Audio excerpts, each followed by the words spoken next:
Hello friends, आप सभी का मोस्ट वेलकम है बीपीएससी एईडीओ के आज के नए प्रैक्टिस सेट में। और फ्रेंड्स, आज का जो सेट नंबर होने वाला है वो 19 होने वाला है।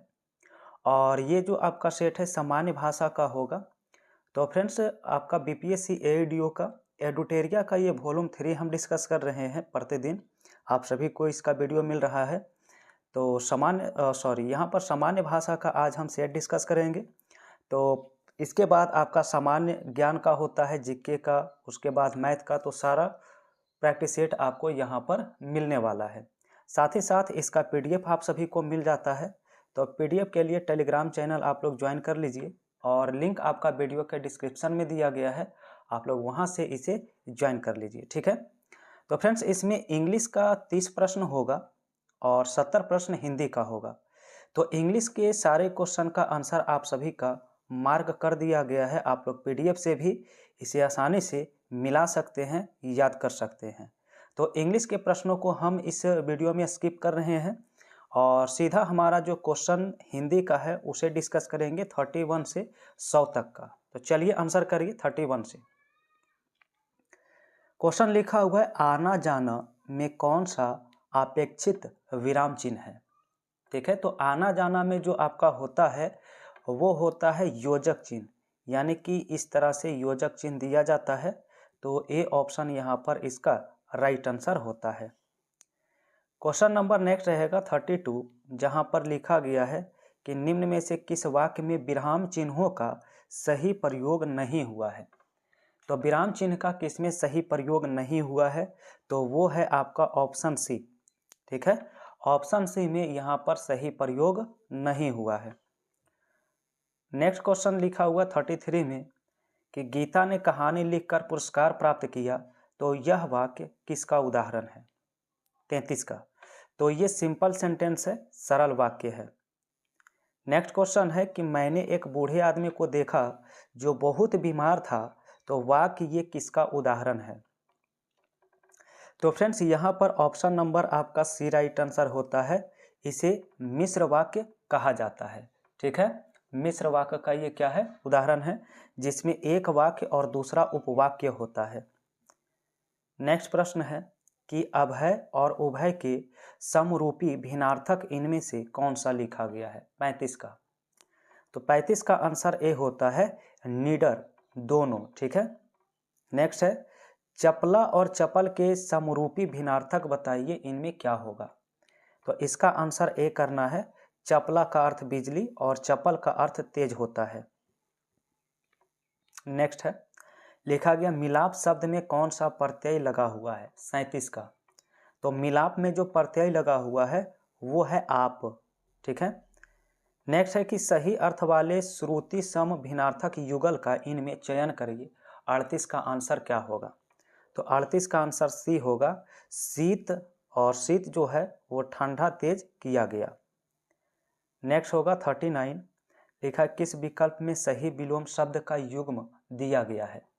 तो सही युग्म आपका करुण का निष्ठुर जो है ये बिल्कुल सही है, यहाँ पर ए ऑप्शन राइट होगा। नेक्स्ट है 40 नंबर में कि अली शब्द के अनेकार्थी शब्द बताइए, इनमें कौन है। अली शब्द के अनेकार्थी, तो आंसर इसका ए होता है, भावरा और कोयल। नेक्स्ट है 41, लिखा है पत्नी शब्द के पर्यायवाची शब्द बताइए, इनमें कौन है। ठीक है, तो पत्नी के पर्यायवाची शब्द इनमें याद रखना है, भार्या या प्राण प्रिया, ऑप्शन सी। नेक्स्ट है, महेश गीत गा रहा था, यह वाक्य किस काल का है। तो 42 का आंसर ए करेंगे, अपूर्ण भूतकाल, क्योंकि गाने का उसका काम जारी था, तो इसलिए अपूर्ण भूतकाल करेंगे। नेक्स्ट रहेगा 43, क्वेश्चन है कि निम्न में से किस वाक्य में संदिग्ध वर्तमान काल दिया गया है। तो संदिग्ध वर्तमान काल इसमें ए होगा, रीना पढ़ती होगी। नेक्स्ट है, निम्न में से तत्सम शब्द बताइए कौन है। तो तत्सम शब्द जो होता है वो संस्कृत का मूल शब्द होता है और इसका आंसर डी होता है, कृपा। नेक्स्ट है, निम्न में से कौन सा शब्द तत्सम है। ठीक है, तो 45 का आंसर जो है सी होता है, सप्तनी जो लिखा गया है यहाँ पर तत्सम है। नेक्स्ट है 46, लिखा स्कंध का तद्भव रूप बताइए क्या है। स्कंध, तो स्कंध का होता है कंधा। 47 है कि निम्न में से हरिद्रा का तद्भव रूप बताइए क्या है। ठीक है, तो हरिद्रा का जो तद्भव होता है वो होता है हल्दी। नेक्स्ट प्रश्न है 48, चाय शब्द का प्रयोग किस वचन में होता है। ठीक है, तो चाय शब्द का प्रयोग जो है वो एक वचन में होता है। ऑप्शन ए करेंगे राइट आंसर। नेक्स्ट है कि भारतीय शब्द का बहुवचन बताइए क्या है। ठीक है, तो भारतीय शब्द का बहुवचन भारतीयों, यानी ऑप्शन इसका कौन सा, तो बी राइट होगा। नेक्स्ट प्रश्न 50, लिखा गया निम्न में से कौन सा शब्द इनमें स्त्रीलिंग शब्द के उदाहरण है। ठीक है, तो स्त्रीलिंग शब्द के उदाहरण इसमें होता है आज्ञा। नेक्स्ट प्रश्न है कि निम्न में से कौन सा शब्द इनमें पुल्लिंग शब्द है। ठीक है, तो पुल्लिंग शब्द इसमें आपका जो है वो है विवाह। नेक्स्ट प्रश्न 52, लिखा उपकार का मानने वाला इस समूह के लिए एक शब्द बताइए। तो जो उपकार को मानता है उसे कृतज्ञ कहा जाता है। ठीक है, चलिए 53 नंबर सवाल है, जो दिखाई ना दे इसके लिए एक शब्द बताइए। तो जो दिखाई नहीं दे उसे अदृश्य कहते हैं। नेक्स्ट क्वेश्चन 54, दिया है जानने की इच्छा रखने वाला के लिए एक शब्द क्या होगा। तो जानने की इच्छा रखने वाला के लिए जिज्ञासु कहते हैं। ऑप्शन सी होगा। क्वेश्चन नंबर 55, लिखा है अति का भला न बरसना, अति की भली न धूप, इस लोकोक्ति का अर्थ क्या है। तो 55 का राइट आंसर सी है, किसी भी बात या वस्तु का अधिक होना ठीक नहीं। नेक्स्ट है 56, आटा गीला होना इस मुहावरे का अर्थ बताइए। ठीक है, तो आटा का गीला होना का अर्थ जो होता है वो फ्रेंड्स याद रखेंगे कठिनाई में पड़ना। क्या होता है, कठिनाई में पड़ना। चलिए आगे देखते हैं 57, लिखा फूंक फूंक कर पैर रखना, इस मुहावरे का अर्थ क्या है। इसका मतलब होता है सोच विचार कर काम करना। नेक्स्ट है आ बैल मुझे मार, इस कहावत का सही अर्थ बताइए क्या होता है। इसका सही अर्थ होता है, याद रखना है, जानबूझकर मुसीबत में पड़ना। नेक्स्ट है गहने अलमारी में है, अलमारी पद में कौन सा कारक लगा हुआ है। तो जिसमें में या पर हो तो वो अधिकरण कारक होता है। बी ऑप्शन राइट होगा इस सवाल का। नेक्स्ट है 60, लिखा है शुभेच्छा का संधि विच्छेद करिए क्या होगा। शुभेच्छा, तो ऑप्शन बी होगा शुभ जोड़ इच्छा। नेक्स्ट है इत्यादि शब्द का संधि विच्छेद बताइए क्या होगा। इत्यादि का, तो इत्यादि का होता इति जोड़ आदि। नेक्स्ट है 62, लिखा है नदागम शब्द का संधि विग्रह करिए क्या होगा। तो 62 का आंसर सी होगा नदी जोड़ आगम। नेक्स्ट है मनः जोड़ अनुकूल की संधि बताइए क्या होगा। तो इसका आंसर ए होता है मनोनुकूल।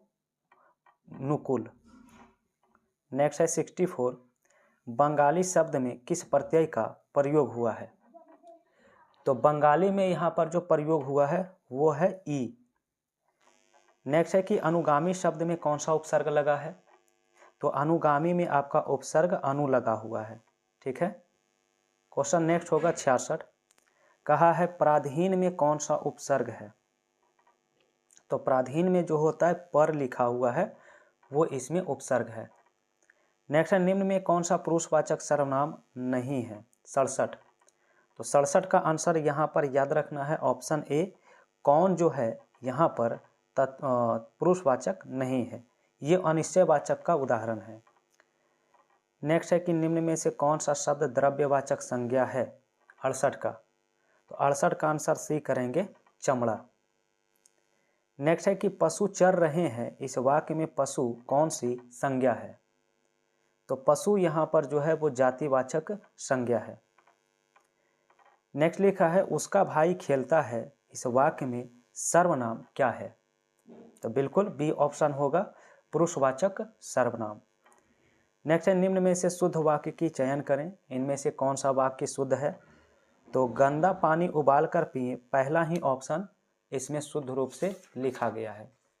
चलिए नेक्स्ट क्वेश्चन है 72, लिखा है निम्न में से शुद्ध वाक्य की चयन करें। फिर से शुद्ध वाक्य आ चुका है, तो पहला ऑप्शन इसमें सही है, सीधी लकीर खींचना बहुत कठिन है। नेक्स्ट है 73, निम्न में से शुद्ध वाक्य की चयन करें। एक और वाक्य दिया गया है, जो देखना शुद्ध कौन सा है, तो बी ऑप्शन होगा, भूस्खलन से सैकड़ों घर तबाह हो गए। 74 लिखा है, निम्न में से शुद्ध वाक्य पहचानिए। तो इसका आंसर डी होता है, पेड़ लगाओ जीवन बचाओ। नेक्स्ट प्रश्न है कि जिस समासिक शब्द में पूर्व पद और उत्तर पद गौण होते हैं और कोई तीसरा पद प्रधान होता है तो वहाँ कौन सा समास होता है? तो वह जो होता है बहुब्रीहि समास होता है। ठीक है। 76 है कि अनुरूप में कौन सा समास है? ठीक है, तो अनुरूप में जो है वो आपका अव्ययी भाव समास होता है। नेक्स्ट है 77, लिखा है चरण कमल बंद हरियाई, इस पंक्ति में कौन सा अलंकार है? 77, तो 77 का याद रखना है, बी होगा रूपक अलंकार। नेक्स्ट है, बांधा था विधु को किसने इन कली जंजीरों सेम निवाले, फानियों का मुख क्यों भरा हुआ हीरो से, इस काव्य पंक्तियों में कौन सा अलंकार है? तो 78 का आंसर डी होता अतिशयोक्ति। नेक्स्ट है कि निम्न में से कंठ ध्वनि बताइए कौन सी है? तो कंठ ध्वनि ऑप्शन डी होगा, का जो होता है क वर्ग, ये कंठ ध्वनियां होती है। नेक्स्ट है 80, निम्न में से दो वर्ण आयोगवाह कहलाते हैं, वो ऑप्शन बताइए कौन सा है?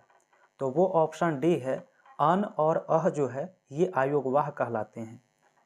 नेक्स्ट है कि एक में तालव्य ध्वनियों का प्रयोग हुआ है, तो तालव्य ध्वनियाँ इनमें कौन सा है? ऑप्शन डी में लिखा हुआ है चाचा, तो डी ऑप्शन राइट होता है। नेक्स्ट है कि सभी स्वर होते हैं 82, तो सभी स्वर जो होते हैं वो अल्प प्राण होते हैं। नेक्स्ट है, भाषा की सार्थक लघुत्तम इकाई किसे माना जाता है? तो लघुत्तम सार्थक इकाई अगर पूछा गया है तो शब्द इसका क्या होता है? राइट आंसर होता है। ठीक है, चलिए क्वेश्चन नेक्स्ट रहेगा 84, कहा गया महाप्राण व्यंजन होता है प्रत्येक वर्ग का, तो कौन कौन सा अक्षर होता है? तो इसमें याद रखेंगे दूसरा और चौथा। ठीक है, ऑप्शन डी दूसरा और चौथा होता है। 85 है कि निम्न में से प्रेरणार्थक क्रिया कौन इसमें नहीं है? ठीक है, तो प्रेरणार्थक क्रिया इसमें ऑप्शन ए नहीं होगा, सीखना जो है। ठीक है।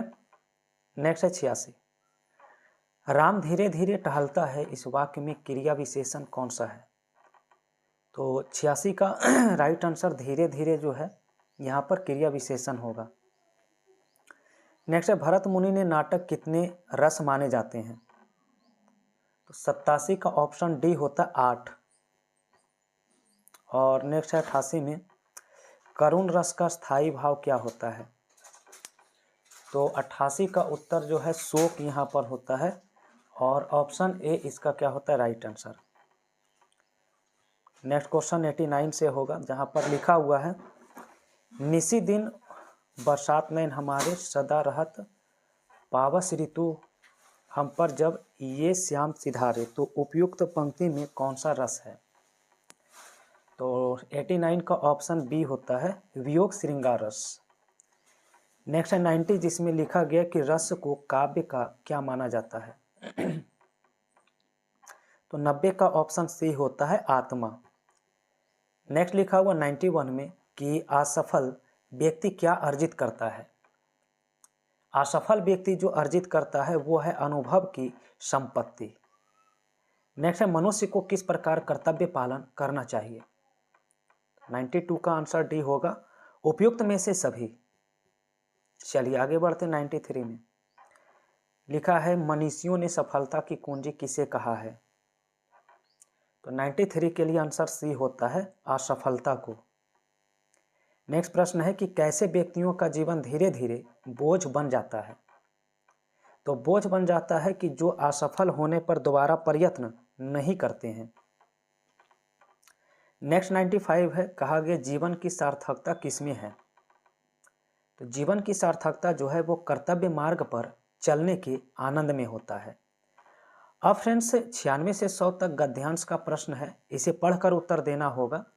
तो आप लोग इस गद्यांश को PDF से पूरा पढ़ेंगे, उसके बाद सारा क्वेश्चन का आंसर करेंगे। तो चलिए 96 से आंसर इसका कर लेते हैं। क्वेश्चन है साहसी मनुष्य क्या उधार नहीं लेता। तो 96 का आंसर ए होता है सपने। नेक्स्ट है साहसी मनुष्य किसके समान है। तो 97 का आंसर सी होगा सिंह के समान। नेक्स्ट है दुनिया की परवाह किए बिना जीने वाले व्यक्ति किसके प्रकाश मिलता है। तो 98 का ऑप्शन जो है सी होता है मनुष्यता को। नेक्स्ट है कि लेखक ने कैसे जीवन को महान बनाया। तो इसका आंसर डी होता है हिम्मत की। और अंतिम सवाल 100 है, जिसमें लिखा गया है इनमें से कौन सा व्यवहारिक शब्द के लिए पर्यायवाची शब्द नहीं है।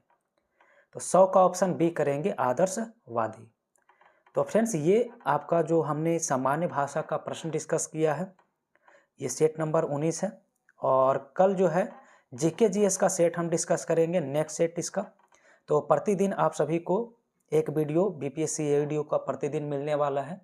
तो चैनल पर जो भी पहली बार जुड़े हैं फ्रेंड्स, तो आप लोग चैनल को फटाफट सब्सक्राइब करके बेल आइकन की घंटी प्रेस कर लीजिएगा ताकि नोटिफिकेशन आप तक पहुंचता रहे। और वीडियो को लाइक करिए, शेयर करिए और PDF के लिए आप सभी टेलीग्राम चैनल को ज्वाइन करिए।